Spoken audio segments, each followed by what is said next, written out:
In this video I'll show you the easy, effective way to treat trigger points in your shoulder muscles. Now the way you normally get shown to treat trigger points is to apply pressure with something like a ball roller or cane.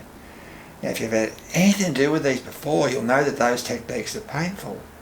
Now they're also very hard to do, especially on a lot of your shoulder muscles, and while you can get some relief, the problem usually always comes back again.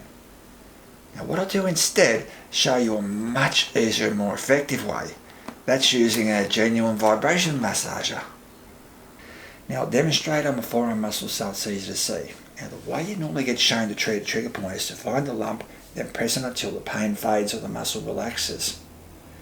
Now what we're going to do instead is sit a vibration massager over the trigger point and let the vibrations penetrate.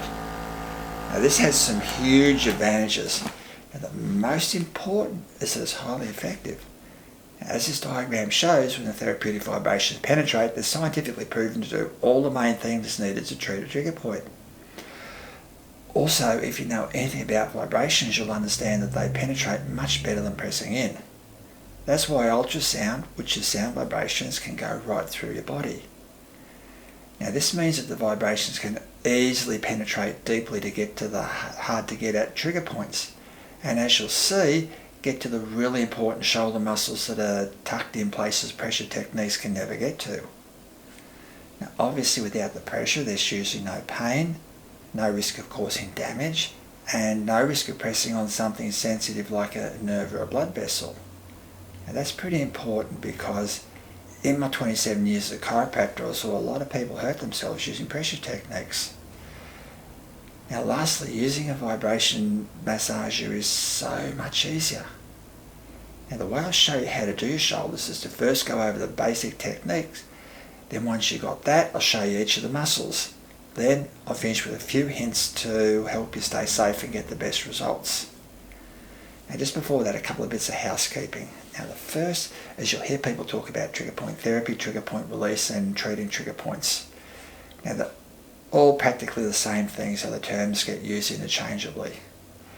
Now the second is that although trigger points are an important cause of shoulder pain, there are other important issues, so please consider this as general information and seek advice from a professional who can properly examine and assess you. Now as I showed you before, to do the technique, basically all you do is find the trigger point and sit the machine on for 30 to 60 seconds and then recheck to make sure it's gone. Now I'll pop a link to above to an article with hints and precautions, but here are the main ones. Now first, use a massager over a cloth or a single layer of clothing. Now that keeps it clean and prevents skin irritation. Now second is that you should always have the muscle relaxed, and where possible, as this diagram shows, have the part you're massaging horizontal to take the weight of the machine and let gravity apply the pressure. Now lastly, it's the vibrations that do the work, so you don't need to press in or move the machine around like conventional massage. You just let the vibrations soak in. And when that's done, you move to the next spot. So how do you find the trigger points? Well, a basic examination technique is by starting with the flathead fingers, looking for areas of general tightness and tenderness. If you find an area that's a bit suspicious, use the tips of one or two fingers to examine a bit more deeper, looking for tight bands of muscle and tender lumps that shoot pain when you press on them. So, how do you know where to look? Well, here's a few pointers. Now the first is that when we go over individual muscles shortly, I'll show you where they are and the common problem areas. Now another thing you can do is if you consult a professional, tell them that you're going to do some trigger point work at home and ask him or her to show you where it's needed. Now because the vibrations are usually very safe, it's usually okay to go over a suspicious area anyway.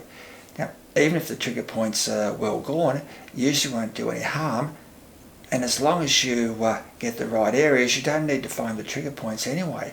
Now as long as the points are somewhere under the head, the vibrations will take care of them. Now even better, after you've been using a massager for a while, you'll be able to feel it when the massager finds a trigger point. Now you know how to treat the trigger points, let's look at how to do each of the individual muscles. Now, if you ever see someone tell you a few simple points to relieve shoulder pain, they're either in fairyland or feeding you garbage. Now, according to scientists, there are 17 muscles that can cause shoulder problems. Now, they did a study of 72 people with shoulder pain, and this is what they found. Now, each line represents a different muscle, and the scale across the bottom represents how many people out of the 72 had a problem with that muscle. Now, if you look at the most common problem muscle, infraspinatus, you'll see that it was a problem in over 50 out of the 72 people. But even if you look at the least common problem muscle, you'll find that it was a problem in nearly 20 people. Now, you're probably thinking there has to be a lot of trigger points, and you're right. Now, this chart shows that of those 72 people, only 4 had no trigger points, while one person had 16.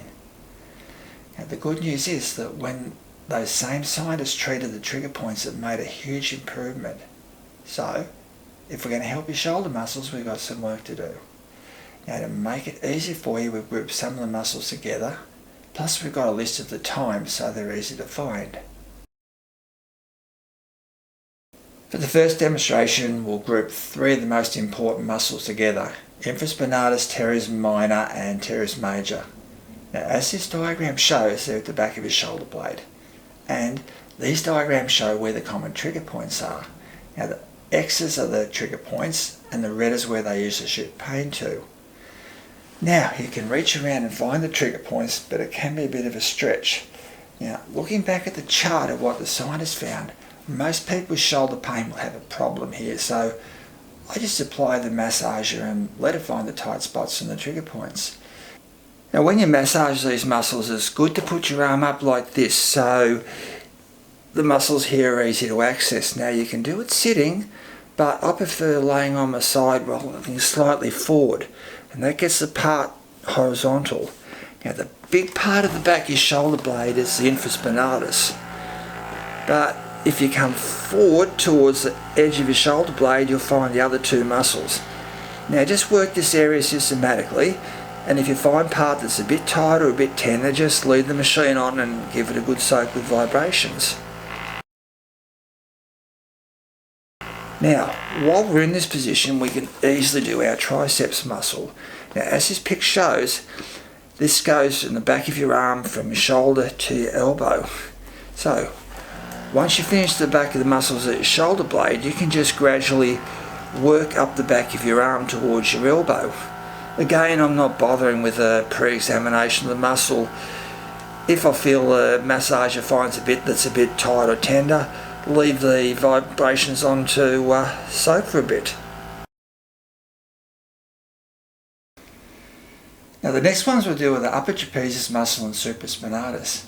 Now, as this diagram shows, the upper trapezius runs across the top of your shoulders up the side of your neck. Now, according to the scientists, this was the second most common problem muscle for shoulder pain. Now, supraspinatus sits underneath the upper trapezius muscle in a groove at the top of your shoulder blade. Now, these are very easy to reach and examine for trigger points. Now, the trapezius is at the top, so you can easily start with the flats of your fingers, but the supraspinatus is in a groove, so you need to curl your fingers a bit to get to it.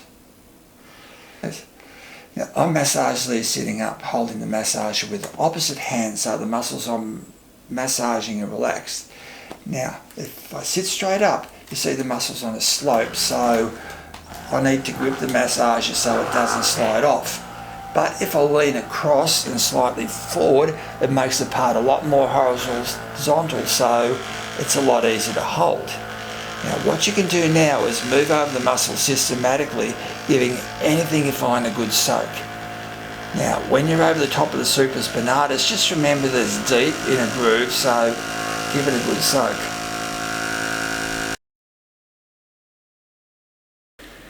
Now, next we'll do the deltoid muscles. Now, as these diagrams show, they run from your shoulder to part way down your arm.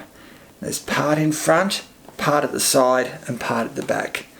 Now, these are easy to reach and examine, and the easiest way to massage these is laying on your side.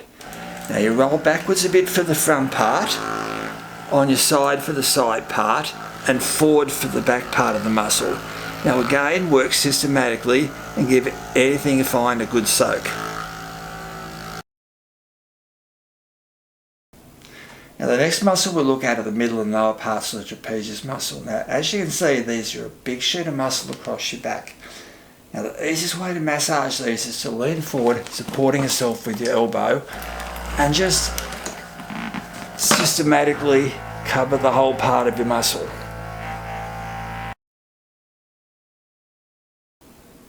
Now your biceps muscle is very easy to massage.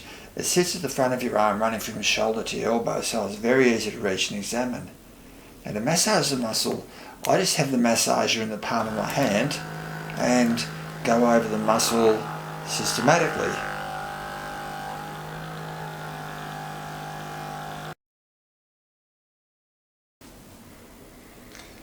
Now pec muscles are also really easy to examine and massage. Now, as these diagrams show, the biggest muscle, pectoralis major, sits on the top, running from the centre of your chest to the top of your arm, while the pectoralis minor runs underneath the outer part, running roughly vertical.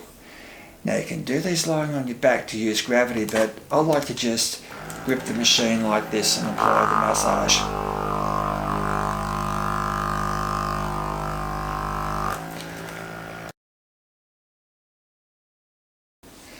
Just 2 more muscles to go. Now, there's a muscle sitting under your shoulder blade called Subscapularis. Now, it normally sits between your ribs and your shoulder blade where you can't get to it, but if you bring your arm up like this, your shoulder blade sticks out and you can get to it a bit.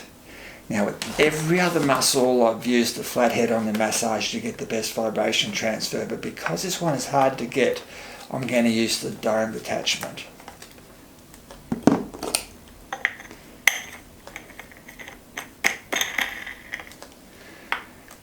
What I do is sit the head in there to get the best access I can. Now this is where you'll be really glad using a vibration massager.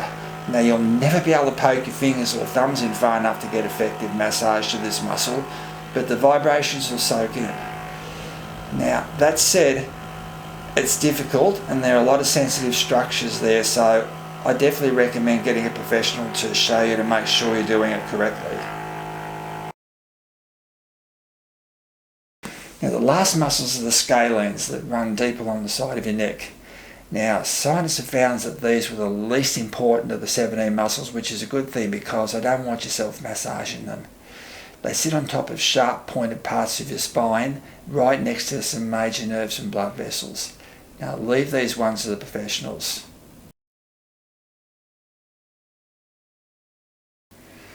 So that's how you do massage or trigger point therapy for the individual muscles. What we'll do now is go over a few things to help you stay safe and get the best possible results. Now the first thing to consider is whether you want great long-term results or just a bit of temporary relief. Now I mentioned before that if you use pressure techniques, the problem will almost always come back. Now it's the same if you get needles or laser. Now the main issue is that trigger point therapies and releases initially just quiet the trigger points down a bit so they're not hurting, which means that they're still there and eventually start hurting again. Now to get rid of trigger points completely, scientific trials show that after the pain's gone you need to keep treating them, maybe even 50 or 100 times.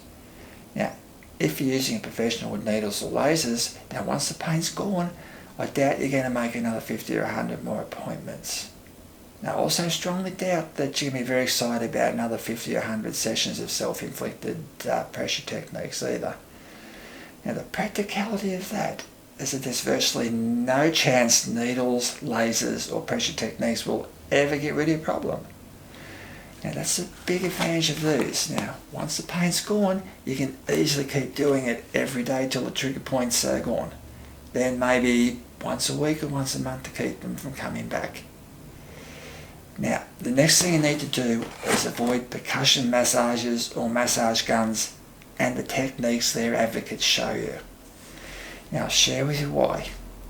Now what percussion massage or massage gun makers have done is modify vibration massages to make a marketing gimmick that's a lot less effective and a lot more dangerous. Now the easiest way to explain this is to use an analogy of a construction compactor versus a jackhammer. Now vibration massages are like these construction compactors. They send large amounts of vibrations deep in the ground while barely scratching the surface. Now, percussion massager marketers have modified their machines to drive their heads into the muscles, claiming that it penetrates better and adds the benefits of conventional massage. Now, what they've really done is turn their machines into jackhammers. Now, remember, it's the vibrations that do the work. Jackhammers don't vibrate to the ground anywhere near as much as a compactor, so the percussion massagers are far less effective. Now, the percussion massage marketers claim that driving their heads in like jackhammers gives better penetration, but if you look at these two machines, the jackhammer head goes in a bit, while the vibrations from the compactor are probably still doing their work a metre or two down. Now, I hope you can already see the biggest problem with percussion massagers.